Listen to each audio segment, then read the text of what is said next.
Oi pessoal, vamos continuar nosso estudo para conhecer o Deus de Elias. Espero que vocês tenham caneta, papel na mão e a Bíblia. Não esqueçam, nós estamos estudando a Bíblia, precisa ter a Bíblia na mão. Vocês precisam se acostumar a manusear a Bíblia, é importante isso. Então pegue a sua caneta, o seu caderno e a Bíblia e já abra a sua Bíblia em 1 Reis, capítulo 17. Lembrem que nós estamos estudando a história de Elias, seu ministério como profeta de Deus e principalmente tudo o que ele fez durante o reino do rei Acabe.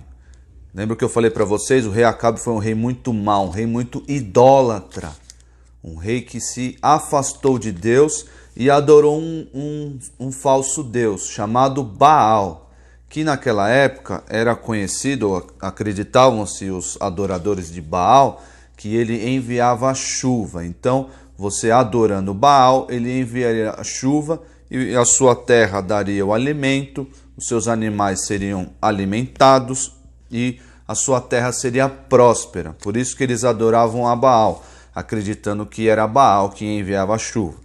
E no estudo anterior nós vimos que Deus, por meio de Elias, trouxe uma palavra, uma profecia para Acabe, falando, e Elias dizendo: eu, tão certo como vive o Senhor, eu digo a você que não haverá chuva nos próximos anos. E por quantos anos não houve chuva?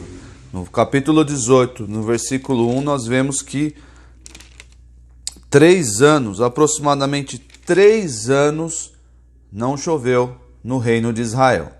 Então foi um tempo bastante difícil para eles. E aí eu falei para vocês que Deus enviou o sofrimento sobre a terra de Israel. Ele estava muito irado com Acabe e a sua idolatria. Ele também queria disciplinar os filhos de Israel, o povo de Israel, e queria mostrar o seu poder sobre Baal. Não que Deus tenha que competir com falsos deuses, mas ele queria tirar da ideia dessas pessoas que Baal que enviava a chuva. É o Senhor Deus que faz cessar, faz acabar a chuva, e é Ele que também manda a chuva e nos dá o alimento. Pois bem, mas como ficaria Elias nesse tempo todo? Elias trouxe a profecia, mas ele mesmo deveria ter pensado: poxa, eu estou aqui nesta terra, eu provavelmente vou sofrer com isso, não vou? Provavelmente esse foi o pensamento de Elias, mas Deus muito misericordioso, no versículo 2, abra sua Bíblia em 1 Reis 17, se você ainda não abriu, peça ajuda para o papai e para a mamãe. No versículo 2 de 1 Reis 17, está escrito assim: veio-lhe a palavra do Senhor dizendo, Deus se preocupou com Elias.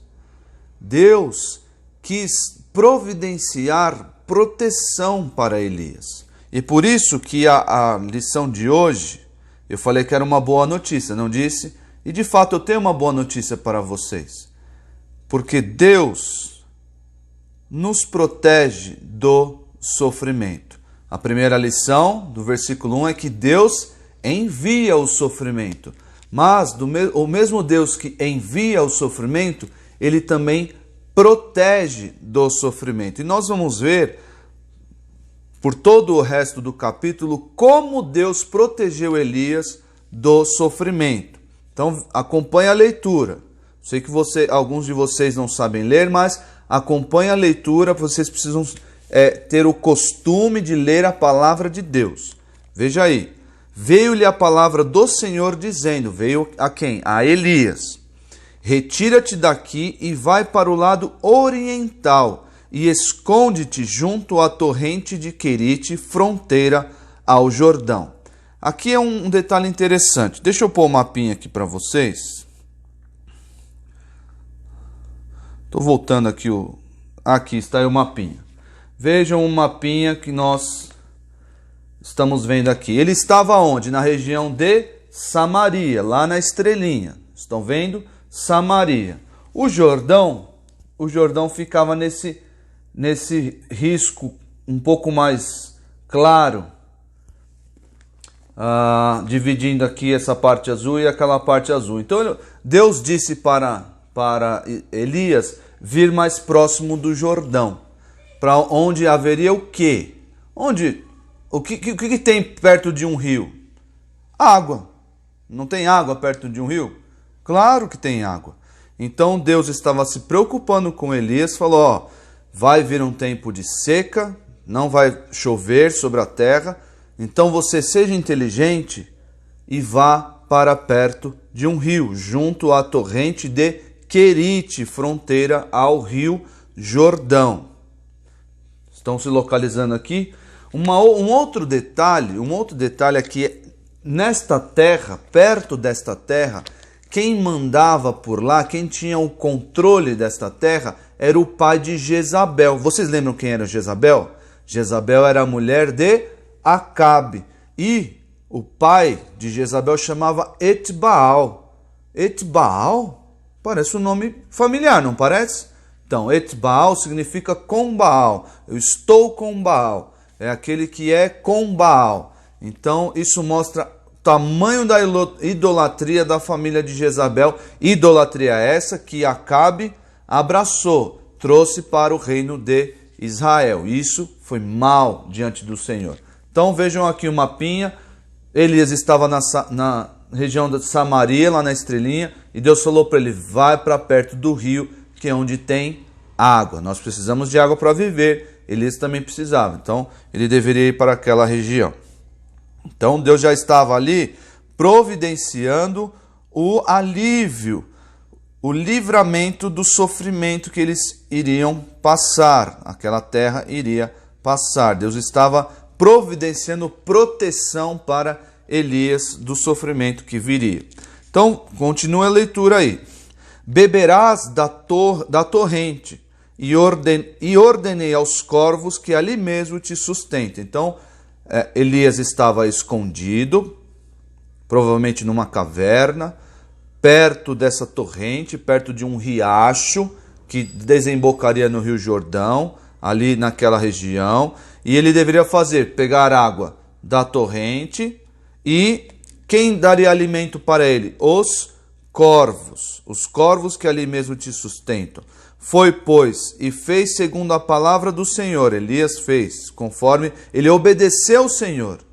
Deus estava protegendo, providenciando proteção. E o que Elias fez? Ele prontamente obedeceu. Isso é muito importante. Foi, pois, e fez segundo a palavra do Senhor. Retirou-se e habitou junto à torrente de Querite, fronteira ao Jordão. Os corvos lhe traziam pela manhã pão e carne, como também pão e carne ao anoitecer, e bebia da torrente. Veja aqui, primeira forma como Deus protegeu Elias do sofrimento. Vocês podem ver aqui por meio da natureza. Aqui eu quero que vocês entendam que Deus, por meio da administração das coisas criadas, por meio da administração daquilo que ele fez, ele estava protegendo Elias do sofrimento. Então, Deus que controla tudo, lembrem-se que a história de Elias, o ministério de Elias apontam para um Deus soberano, apontam para essa qualidade, este atributo de Deus, a sua soberania sobre todas as coisas. Então, por meio da natureza, das coisas criadas, da administração natural de Deus, ele providenciou proteção para Elias. E ele faz isso conosco. Quando nós, por exemplo, pedimos que Deus nos cure de alguma enfermidade. Deus nos cura? Cura, claro que ele cura. Como ele cura muitas vezes? Através dos médicos, através dos remédios, através de um chazinho da vovó, através da gente ficar em casa descansando. É Deus nos curando? Sim, claro. Não é um remédio necessariamente, ou sozinho, exclusivamente. É Deus agindo por meio das coisas criadas, da administração, ele está nos curando. e foi assim nos livrando do sofrimento. Foi assim que ele fez com Elias. Por meio da natureza, da administração das coisas criadas, Deus livrou Elias. Fez os corvos trazerem pão e carne para ele. Corvos, não sei se vocês sabem, mas os corvos são pássaros muito, muito, muito inteligentes. Pesquisa aí no Google, você vai ver. E Deus fez isso, fez os corvos alimentarem Elias, e Elias tomava água do ribeiro. Só que, tem um detalhe muito importante no versículo 7 que eu não li. Vocês não estão vendo aqui o versículo 7, certo? Porque no versículo 7 é uma triste notícia, pelo menos foi para Elias. O que aconteceu lá no versículo 7 do capítulo 17? Mas, passados dias, a torrente secou, porque não chovia sobre a terra. É claro que isso ia acontecer. A torrente ia durar por um tempo, mas sem chuva não ia se sustentar. E isso aconteceu. A torrente secou e Elias ficou sem água. E aí Deus deixou-lhe desamparado? Não. Temos aqui o segundo meio como Deus nos protege do sofrimento, por meio das pessoas. E aí é uma história interessante, uma história que vocês talvez já tenham ouvido falar, uma história muito interessante da viúva de Sarepta. Sarepta também ficava naquela região dominada pelo pai de Jezabel. Vejam aí. Então lhe veio a palavra do Senhor dizendo: dispõe-te e vai a Sarepta. Deus está querendo provocar os adoradores de Baal, não está? Aquela região onde havia influência direta do pai de Jezabel, dos adoradores de Baal. E vejam o que Deus faz lá naquela região. Vai a Sarepta, que pertence a Sidom, e demora-te ali, fica um tempo ali, onde ordenei a uma mulher viúva que te dê comida. Então Deus não está mais usando as coisas criadas, a natureza. Deus está usando agora pessoas. Mas vejam um detalhe. Então ele se levantou e se foi para Sarepta. Interessante notar aqui, crianças, que Deus, quando dá uma ordem, o que nós devemos fazer? O que Elias fez quando Deus deu uma ordem? Ele justificou, tentou negociar, falou: Senhor, estou tão bom aqui, por que o Senhor não enche de água aí o rio? Não, Elias obedeceu na hora. Na hora. Então, quando nós ouvimos uma ordem de Deus, nós devemos obedecer na hora. Quando nós ouvimos uma ordem do papai e da mamãe, o que nós devemos fazer? Obedecer na hora. Por quê? Porque muitas vezes, a vasta maioria das vezes, os nossos pais e o Senhor Deus estão nos protegendo do sofrimento. É por isso que nós devemos obedecer. Nós às vezes não entendemos as ordens, nós não entendemos as motivações, mas o nosso papai e nossa mamãe querem nos proteger do sofrimento, assim como Deus fez com Elias. E aí Elias fez o quê?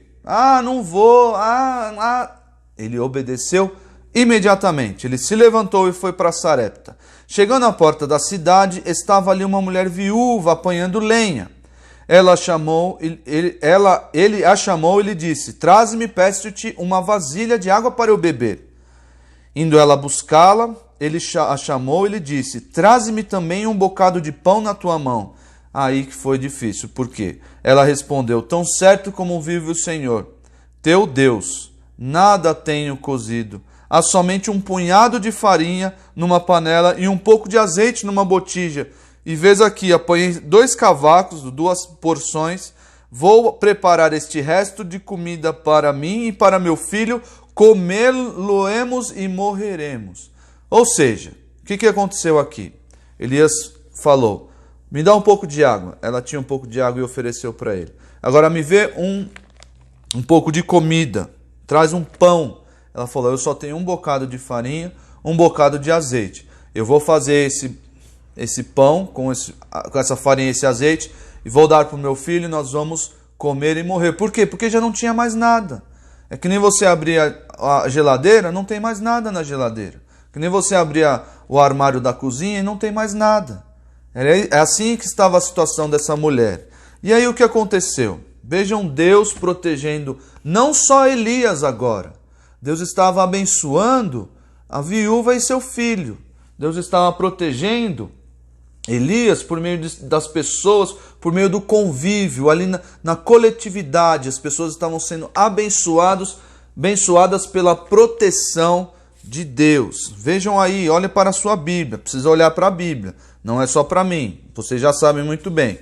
Elias disse, versículo 13, Elias disse, não temas, vai e faz o que disseste, mas primeiro faze dele para mim um bolo pequeno e me traz aqui fora. Depois farás para ti mesmo e para teu filho. Elias falou, ó, faz o que você quer fazer, que é pegar a farinha e o azeite, faz um bolo, mas antes faz um bolinho pequeno para mim, faz para você e faz para o seu filho. Ok, porque assim diz o Senhor, Deus de Israel.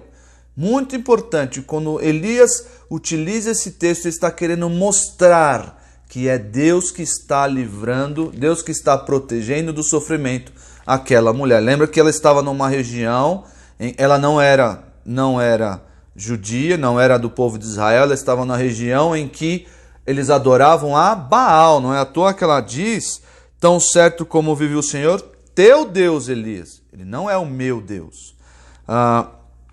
E ela diz Elias diz no versículo 14, porque assim diz o Senhor, Deus de Israel, a farinha da tua panela não se acabará, e o azeite da tua botija não faltará, até o dia em que o Senhor fizer chover sobre a terra. 3 anos. 3 anos ia durar, ia ter farinha na panela dela e azeite na botija. Não ia acabar. Elias estava prometendo àquela mulher pela palavra de Deus que ela teria o seu sustento. Por quê? Porque foi por intermédio dela que Deus protegeu Elias do sofrimento, da fome. Ela e fez segundo a palavra de Elias. Também obedeceu rapidinho. Assim comeram ela e a sua casa muitos dias. Da panela a farinha não se acabou e da botija o azeite não faltou, segundo a palavra do Senhor, por intermédio de Elias. Então Deus protegeu Elias do sofrimento utilizando aquela mulher. E muito importante aqui, Deus estava se fazendo conhecido. Deus estava se fazendo conhecido para aquela mulher, para o seu filho. Nesse momento de sofrimento, nesse momento de angústia, de calamidade, sem chuva, sem alimento. Isso aconteceu como Elias havia predito. E um terceiro meio, como Deus provê, Deus protege do sofrimento, é por meio de milagres. Por meio de milagres. Nós acreditamos em milagres, é claro que acreditamos. Milagres são aqueles quando Deus intervém diretamente nas coisas criadas e altera, por algum tempo, altera as leis da física, as leis da química, as leis, inclusive as leis da vida, como ele fez com o filho da viúva. Deus alterou e operou um milagre naquela casa. Acompanhe a leitura. Versículo 17. Depois disto, adoeceu o filho da mulher, da dona da casa, e a sua doença se agravou tanto que ele morreu. E ela ficou muito triste, porque Elias estava lá com ela, se alimentando da sua casa, e o menino ficou doente. E ela disse a Elias, que fiz eu, ó homem de Deus? Vieste a mim para trazeres à memória a minha iniquidade e matares o meu filho? Ele lhe disse, dá-me o teu filho. Tomou dos braços dela e o levou para cima no quarto, aonde ele mesmo se hospedava, e o deitou em sua cama. Então Elias clamou ao Senhor e disse, ó Senhor, meu Deus, também até a esta viúva com quem me hospedo afligiste, matando-lhe o filho? E estendendo-se 3 vezes sobre o menino, clamou ao Senhor e disse, ó Senhor meu Deus, rogo-te que faças a alma deste menino tornar a entrar nele. O Senhor atendeu a voz de Elias, e a alma do menino tornou a entrar nele e reviveu. Vejam aqui um milagre acontecendo. Deus protegendo aquela mulher do sofrimento. Lembrem que ela era uma mulher idólatra da região em que se adorava Baal, mas ela estava presenciando o poder de Deus, do Deus de Israel. E o menino, depois da oração, do pedido de Elias a Deus, reviveu. Elias tomou o menino e o trouxe do quarto à casa. O quarto fica na parte de cima, a casa onde as pessoas ficavam maior parte do tempo, como é a nossa sala, e o deu à sua mãe. Então Elias tomou o menino do quarto, trouxe até a sala, e o deu à sua mãe e lhe disse: vê, teu filho vive. Então, preste atenção no último versículo, 24. Então a mulher disse a Elias: nisto conheço agora que tu és homem de Deus e que a palavra do Senhor na tua boca é verdade. Ela efetuou aqui um reconhecimento de que tudo o que Elias disse veio do Senhor, veio de Deus. Deus se fez conhecido. Então, meus queridos, quando Deus nos protege do sofrimento, nós devemos dar louvores a Ele. Nós devemos reconhecer que é Ele que protege. Quando nós somos curados de uma gripe, quando nós somos curados de algum problema mais sério, seja por meio dos médicos, dos tratamentos, dos remédios, nós devemos louvar ao Senhor. Deus fez um milagre na casa desta mulher. Deus usou esta mulher para livrar Elias do sofrimento. E Deus também usou a natureza, a administração das coisas criadas. Seja por qualquer desses meios, Deus deve ser sempre louvado. Louvado pelo seu poder, pela sua bondade, porque Ele nos protege do sofrimento.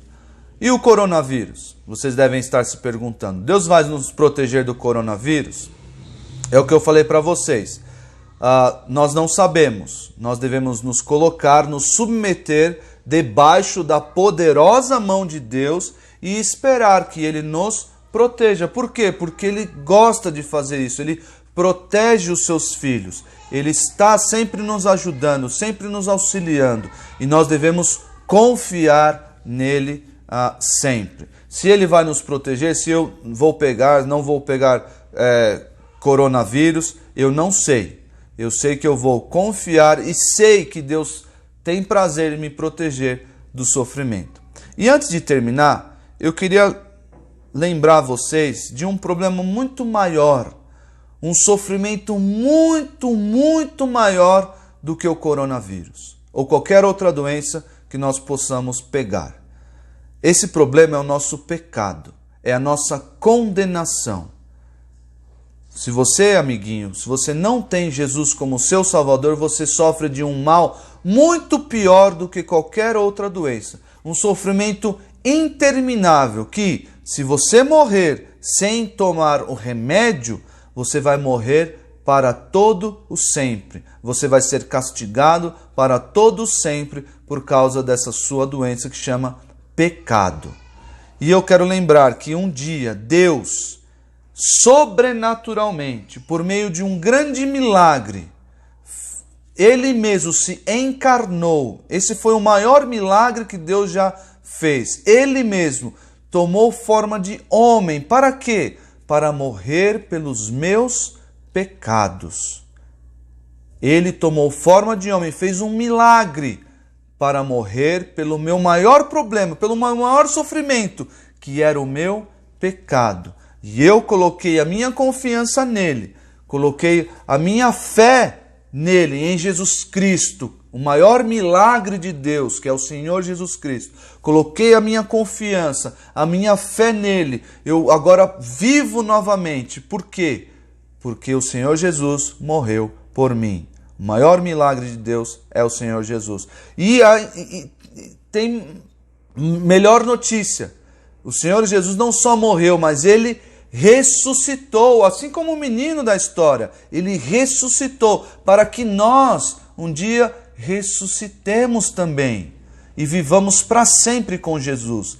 Mas lembrando, só aqueles cujo remédio Jesus Cristo tomaram. Então, se você ainda está sofrendo por causa do pecado, que é o maior e o pior problema que nós podemos passar, se consulte com o médico Jesus. Tome o remédio da salvação, da fé em Cristo. E Ele vai livrar você, vai proteger você desse sofrimento. E um dia nós iremos reviver, assim como o menino, como o filho da viúva de Sarepta. Então, meus queridos, essa é a lição desse trecho. Lembrando o nosso versículo para memorizar, eu não vou dar outro. O versículo para memorizar dessa semana é o mesmo do estudo de manhã, vou colocar aqui, porque ele faz a ferida e ele mesmo a ata. Então, a primeira lição de manhã, ele faz a ferida, Deus traz o sofrimento. E o que ele faz também? E ele mesmo a ata, ele mesmo fecha a ferida. Deus protege do sofrimento. Ele fere, ele traz o sofrimento e as suas mãos curam. Ele protege do sofrimento. Jó 5:18. Então, até semana que vem, que Deus proteja vocês. Lembrem-se de ler a Bíblia todos os dias. Papai e mamãe, sentem com seus filhos para lerem a Bíblia. Aproveitem esse tempo em casa. Façam bastante orações. Temos muito tempo. Tirem os seus filhos da TV, do videogame. Pode jogar videogame, eu mesmo vou jogar. Mas que isso não seja dominante no tempo que vocês estão em casa. Façam orações, brinquem entre si, tenham um relacionamento saudável dentro de casa e leiam a palavra de Deus para sairmos mais fortalecidos dessa crise que nós nunca passamos e que temos certeza que Deus há de nos proteger do modo como Ele quiser, porque Ele faz tudo de acordo com a sua vontade, porque Ele é soberano. Tchau, pessoal. Até semana que vem.